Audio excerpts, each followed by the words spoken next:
One night, Depositors went to bed with a bank. The next morning, it didn't exist. For most of its history, Washington Mutual, known to millions simply as WaMu, was one of the most trusted names in American banking. Friendly branches, a folksy power of yes advertising campaign, and a reputation as the everyday person's bank. By the mid-2000s, it had grown into the largest savings and loan institution in the United States, with over $300 billion in assets and more than 43,000 employees across the country. But behind the friendly branding, WaMu's leadership had made a fateful bet: growth at any cost, fueled by the booming housing market. The bank aggressively pushed into subprime and option-arm mortgages, loans given to borrowers with weak credit, often with little to no verification of income. Loan officers were incentivized on volume, not quality. Internal documents later revealed that some employees who raised concerns about loan quality were pressured or sidelined in favor of hitting origination targets. This wasn't a secret happening in the shadows. It was public strategy. WaMu wanted to be the biggest mortgage lender in America, and for a while, it was. Home prices were rising every year, so even risky loans looked profitable on paper. If a borrower defaulted, the bank could simply foreclose and sell the home for more than the loan was worth. The entire business model depended on home values continuing to climb forever. They didn't. When the housing bubble began to deflate in 2007, WaMu's loan portfolio, swollen with exactly the kind of subprime and adjustable rate mortgages that were defaulting first and fastest, started hemorrhaging value.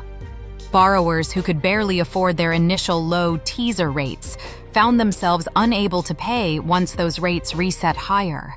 Foreclosures surged. Home prices, now falling instead of rising, meant the bank could no longer recover its losses by seizing and reselling properties. Losses that had been theoretical suddenly became very real and very large. By 2008, the broader financial system was already in crisis. Bear Stearns had collapsed and been sold in a fire sale back in March. Fannie Mae and Freddie Mac had been placed into government conservatorship in early September. And then, on September 15, 2008, Lehman Brothers filed for the largest bankruptcy in American history. Depositors watching the news didn't need to understand the intricacies of mortgage-backed securities to know something was deeply wrong with the banking system. They just needed to see one major institution after another collapse in the span of a single week. And that's exactly what triggered the beginning of the end for WaMu. In the 10 days following Lehman's collapse, WaMu depositors withdrew $16.7 billion from their accounts. This was a bank run in the most literal sense, not people lining up outside branches like in old newsreels, but the modern equivalent: mass electronic withdrawals as customers moved their money to banks they perceived as safer. For a bank already weakened by mounting loan losses, a run of that size was catastrophic. Regulators at the Office of Thrift Supervision, who oversaw WaMu, made a decision. Rather than wait to see if the bank could stabilize, they seized it. On September 25, 2008, WaMu was placed into receivership by the FDIC, and within hours, its banking operations were sold to JPMorgan Chase for $1.9 billion. To put that number in perspective, WaMu had been a company with over $300 billion in assets. Being sold for under $2 billion meant shareholders, including many everyday investors who'd held the stock for years, believing in the power of yes, were completely wiped out. WaMu's holding company filed for bankruptcy the very next day, becoming, at the time, the largest bank failure in United States history, a record it still holds today. And here's the part that made this story more than just a cautionary tale about bad lending. While shareholders lost everything and the bank collapsed overnight, senior executives had already been paid substantial bonuses and compensation packages tied to the loan volume and growth that caused the collapse in the first place. Kerry Killinger, WaMu's CEO through most of this period, had been ousted just weeks before the seizure, but not before collecting tens of millions of dollars in compensation, during the years the bank was originating the risky loans that ultimately destroyed it. Congressional investigations later scrutinized WaMu's lending practices extensively.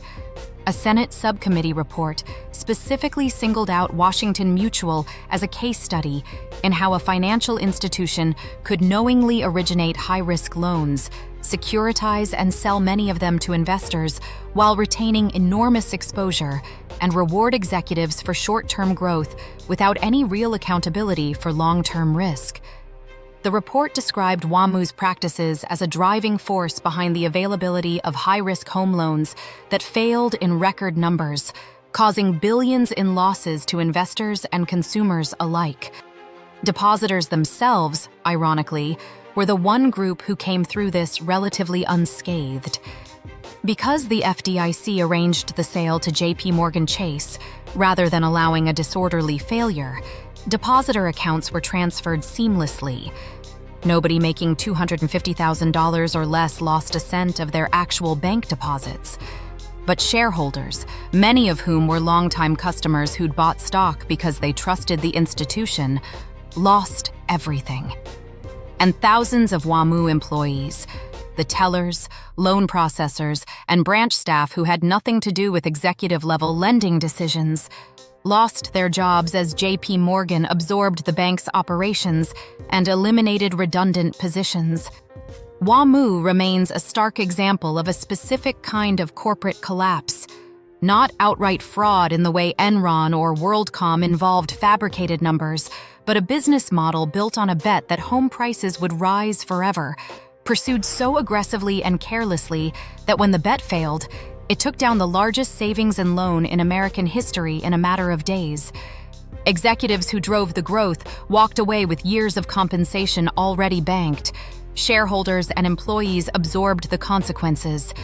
Next case, Toshiba's 7-year, $1.2 billion accounting fraud that brought down one of Japan's most trusted corporate names. Subscribe so you don't miss it.